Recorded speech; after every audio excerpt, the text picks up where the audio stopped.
मंगलवार व्रत कथा। मंगलाचरण। ओम नमः शिवाय। ओम श्री हनुमते नमः। श्री रामदूताय नमः।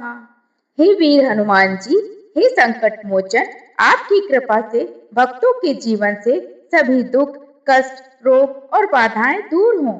आपकी असीम शक्ति, भक्ति और पराक्रम को नमन करते हुए इस मंगलवार व्रत की कथा आरंभ करते हैं। जय बजरंगबली। मंगलवार का व्रत विशेष रूप से भगवान हनुमान जी को समर्पित माना जाता है। यह व्रत श्रद्धा, संयम और भक्ति से किया जाता है। जो व्यक्ति इस व्रत को विधि पूर्वक करता है, उसके जीवन में भय समाप्त होता है, शत्रु बाधा दूर होती है, रोग मिटते हैं, मन को शांति मिलती है, कार्यों में सफलता मिलती है। यह व्रत विशेष रूप से ग्रह दोष, मंगल दोष, आर्थिक संकट, मानसिक तनाव, विवाह बाधा को दूर करने के लिए अत्यंत प्रभावशाली माना गया है। धार्मिक ग्रंथों के अनुसार मंगलवार का संबंध मंगल ग्रह और हनुमान जी से है। पुराणों और शास्त्रों में उल्लेखित मिलता है कि हनुमान जी ने अपने तप, ब्रह्मचर्य और भक्ति से असंभव कार्य भी संभव कर दिखाए। रामायण के अनुसार उन्होंने लंका जलाई, सीता माता का पता लगाया, लक्ष्मण को संजीवनी दी, रावण की शक्ति को नष्ट किया। शास्त्र कहते हैं कि जो भक्त मंगलवार को श्रद्धा से हनुमान जी का व्रत करता है, उसके जीवन से शनि और मंगल के दुष्प्रभाव समाप्त हो जाते हैं। इसलिए मंगलवार का व्रत शास्त्र सम्मत और पुण्यदायी माना गया है। प्रातःकाल उठ की तैयारी। ब्रह्म मुहूर्त में उठें, स्नान कर स्वच्छ वस्त्र पहने, लाल या केसरिया वस्त्र धारण करें, घर के मंदिर की सफाई करें। पूजन सामग्री: हनुमान जी की प्रतिमा या चित्र, सिंदूर, चमेली का तेल, लाल फूल, गुड़ चना, दीपक, धूप, अगरबत्ती, जल। पूजा विधि: हनुमान जी के सामने दीपक जलाएं, सिंदूर और तेल चढ़ाएं, लाल फूल अर्पित करें, गुड़ चना भोग लगाएं, हनुमान चालीसा का पाठ करें, सुंदरकांड या बजरंग बाण का पाठ करें। अपनी मनोकामना मन में कहें। अंत में हाथ जोड़कर प्रार्थना करें, हे बजरंगबली, मेरी रक्षा करें, मेरे कष्ट हरें, मुझे सद्बुद्धि दे। व्रत का फल: मंगलवार व्रत करने से भक्त को निम्न फल प्राप्त होते हैं, जैसे सभी संकटों से मुक्ति, शत्रु पर विजय, रोगों से छुटकारा, धन धान्य में वृद्धि, नौकरी व व्यापार में उन्नति, विवाह बाधा दूर, मानसिक शांति, आत्मबल में वृद्धि। कहा जाता है कि जो व्यक्ति 21 या 51 मंगलवार तक यह व्रत करता है, उसकी मनोकामना अवश्य पूर्ण होती है। व्रत के नियम: मंगलवार व्रत के दौरान इन नियमों का पालन करें। ब्रह्मचर्य का पालन करें, क्रोध से बचें, झूठ ना बोलें, मांस मदिरा से दूर रहें, सात्विक भोजन करें, गरीबों की सहायता करें, किसी का अपमान न करें, नकारात्मक विचार न करें। व्रत में केवल फलाहार या एक समय भोजन करें, नमक का त्याग करें, यदि संभव हो सके तो। मंगलवार व्रत कथा प्रारंभ। बहुत प्राचीन समय की बात है। उत्तर भारत के एक समृद्ध राज्य में एक धर्मपरायण ब्राह्मण परिवार निवास करता था। उस परिवार के मुखिया का नाम धर्मदत्त था। धर्मदत्त वेदों का ज्ञाता, सत्यनिष्ठ, दयालु और भगवान में पूर्ण श्रद्धा रखने वाला व्यक्ति था। उसकी पत्नी का नाम सुमति था। सुमति भी अपने पति की तरह ही पतिव्रता, सेवापरायण और ईश्वर में अटूट विश्वास रखने वाली स्त्री थी। ईश्वर की कृपा से उसके घर धन, सम्मान और प्रतिष्ठा की कोई कमी नहीं थी, किंतु उसके जीवन में एक गहरा दुख था। उन्हें संतान सुख प्राप्त नहीं था। वर्षों बीत गए, परंतु उनके आंगन में किलकारी नहीं गूंजी। यह पीड़ा दोनों के हृदय को भीतर ही भीतर जलाती रहती थी। सुमति कई बार रात में छिप कर रोती, तो कई बार धर्मदत्त भी एकांत में बैठकर ईश्वर से प्रार्थना करता।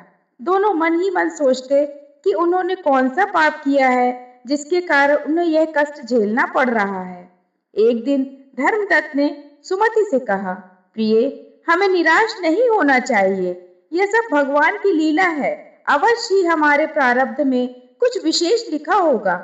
सुमति ने विनम्र स्वर में उत्तर दिया, स्वामी, मैं भी यही मानती हूँ, परंतु मन बार बार टूट जाता है। इसी प्रकार दिन बीतते गए। एक दिन उस नगर में एक महान तपस्वी ऋषि पधारे। वे अत्यंत तेजस्वी, शांत और दिव्य व्यक्तित्व वाले थे। नगर के लोग उन्हें देखने और आशीर्वाद लेने के लिए उमड़ पड़े। धर्मदत्त भी सुमति के साथ उनके दर्शन करने पहुंचा। ऋषि ने देखा और उनको देखकर मुस्कुराए और कहा, वत्स, तुम्हारे मन में गहरा दुख है। तुम संतान की कामना करते हो, परंतु निराश हो। धर्मदत्त चकित रह गया। उनने झुककर प्रणाम किया और कहा, भगवान, आपने सत्य कहा। हम वर्षों से इस पीड़ा सह रहे हैं। ऋषि ने करुणा से कहा, वत्स, यह सब पूर्व जन्मों के कर्मों का फल है, किंतु यदि श्रद्धा और भक्ति से एक विशेष व्रत किया जाए तो भगवान की कृपा अवश्य प्राप्त होती है। सुमति ने उत्सुकता होकर पूछा, भगवान, कृपया हमें मार्ग बताइए। ऋषि बोले, मंगलवार का व्रत जो भगवान हनुमान जी की कृपा से जुड़ा है, अत्यंत फलदायी है। यदि कोई स्त्री पुरुष श्रद्धा, संयम और पवित्र मन से इस व्रत की कथा का श्रवण और पालन करे तो उसके जीवन के कष्ट दूर होते हैं। फिर ऋषि ने उन्हें मंगलवार व्रत की महिमा से संबंधित यह दिव्य कथा सुनाई। बहुत पुराने समय में एक राज्य था, सुंदरपुर। उस राज्य में एक व्यापारी रहता था जिसका नाम विजयसेन था। वह अत्यंत धनवान था, परंतु स्वभाव से बहुत अहंकारी था। उसे अपने धन और सामर्थ्य पर अत्यधिक गर्व था। वह साधु संतों और गरीबों का अपमान करता था। उसकी पत्नी का नाम कमला था। कमला स्वभाव से सरल, दयालु और धार्मिक थी। वह पति के स्वभाव से दुखी रहती, परंतु चुपचाप सब सहती। विजयसेन और कमला के घर एक पुत्र था, अमर। अमर बचपन से ही बुद्धिमान, दयालु और विनम्र था। वह माता के संस्कारों को ग्रहण करता था। एक दिन नगर में एक वृद्ध साधु आए। वे अत्यंत दुर्बल थे और भूख प्यास से व्याकुल थे। उन्होंने विजयसेन के द्वार पर जाकर भिक्षा मांगी। विजयसेन ने उन्हें देखकर उपहास किया और कहा, यहाँ से चले जाओ, मैं भिखारियों को कुछ नहीं देता। साधु दुखी होकर आगे बढ़ गए। कमला ने यह सब देखा, उसका हृदय व्यथित हो उठा। वह दौड़कर साधु के पास गई और उन्हें भोजन तथा वस्त्र दिए। साधु प्रसन्न होकर बोले, बेटी, तुम्हारा हृदय पवित्र है, भगवान तुम्हें अवश्य फल देंगे। कुछ समय बाद विजयसेन का व्यापार अचानक घाटे में चला गया। जहाज डूब गए, माल लुट गया, साझेदार धोखा दे गए। धीरे धीरे वह कंगाल हो गया। महल से झोपड़ी तक का सफर तय करना पड़ा। अहंकार चूर चूर हो गया। अब वह दर दर भटकने लगा। कमला ने धैर्य नहीं छोड़ा। वह प्रतिदिन भगवान का स्मरण करती, मन ही मन हनुमान जी से प्रार्थना करती। एक मंगलवार को वह जंगल के रास्ते जा रही थी। उसे एक प्राचीन मंदिर दिखाई दिया। वहां एक वृद्ध स्त्री बैठी थी। उस स्त्री ने कहा, बेटी, तुम बहुत दुखी हो। कमला ने अपनी सारी कथा सुना दी।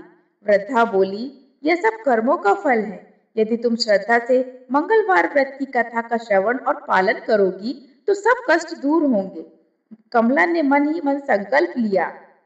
उसने पूर्ण श्रद्धा से मंगलवार व्रत का संकल्प लिया और कथा का पाठ आरंभ किया। धीरे धीरे उसने जीवन में परिवर्तन आने लगा। विजयसेन का स्वभाव बदलने लगा। उसमें विनम्रता आ गई। वह साधुओं और गरीबों की सेवा करने लगा। एक दिन अचानक उसे एक पुराना मित्र मिला, जिसने उसे व्यापार में पुनः स्थापित करने में मदद की। कुछ ही वर्षों में वह फिर से समृद्ध हो गया, परंतु इस बार अहंकार नहीं था, केवल कृतज्ञता थी। अमर बड़ा होकर एक महान विद्वान और धर्मात्मा बना। उसका परिवार सुखी हो गया। यह सब मंगलवार व्रत की महिमा से संभव हुआ।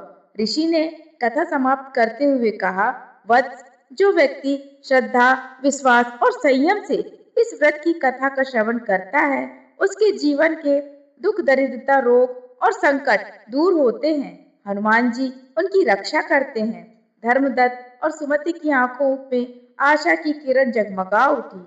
उन्होंने मन ही मन संकल्प लिया कि वे पूरी श्रद्धा से इस कथा का स्मरण करेंगे। कुछ महीनों बाद ईश्वर की कृपा से सुमति गर्भवती हुई। समय आने पर उसने एक तेजस्वी पुत्र को जन्म दिया। पूरा परिवार आनंद से भर गया। धर्मदत्त ने कहा, यह सब भगवान हनुमान जी और मंगलवार व्रत की महिमा है। सुमति की आंखों में कृतज्ञता के आंसू बहने लगे। वह प्रतिदिन मन ही मन इस कथा का स्मरण करती। उसका जीवन सुख, शांति और संतोष से भर गया।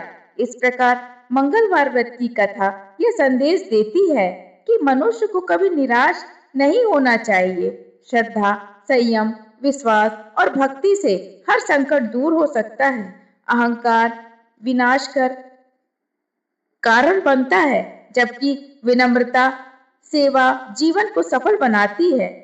जो व्यक्ति सच्चे मन से इस कथा का श्रवण करता है, उसके जीवन मंगल, सुख, समृद्धि और शांति का वास होता है। हनुमान जी उसकी हर विपत्ति से रक्षा करते हैं और उसे धर्म के मार्ग पर चलाते हैं। इस प्रकार मंगलवार व्रत हनुमान जी की विशेष कृपा प्राप्त करने का उत्तम साधन है। जो भक्त श्रद्धा, विश्वास और नियम पूर्वक इस व्रत को करता है, उसका जीवन सुख, शांति और समृद्धि से भर जाता है। अंत में प्रार्थना करें, हे संकट मोचन हनुमान जी, हम सब पर अपनी कृपा बनाए रखें। हमारे जीवन से अज्ञानता, दुख और भय दूर करें। हमें सच्चे मार्ग पर चलाएं। जय श्री राम, जय बजरंगबली। ऐसे ही धार्मिक और रोचक कथाएं जानने के लिए हमारे चैनल डिवोशनल हब को सब्सक्राइब करें, लाइक करें, अपने मित्रों के साथ शेयर करें और कमेंट में जरूर लिखें, जय श्री राम। हमारे चैनल में प्रतिदिन लाइव संध्या आरती दिखाई जाती है, तो उसका भी आप लोग पुण्य लाभ जरूर अर्जित करें। उसमें जुड़ें और माता रानी की लाइव आरती का दर्शन जरूर करें। जय माता दी।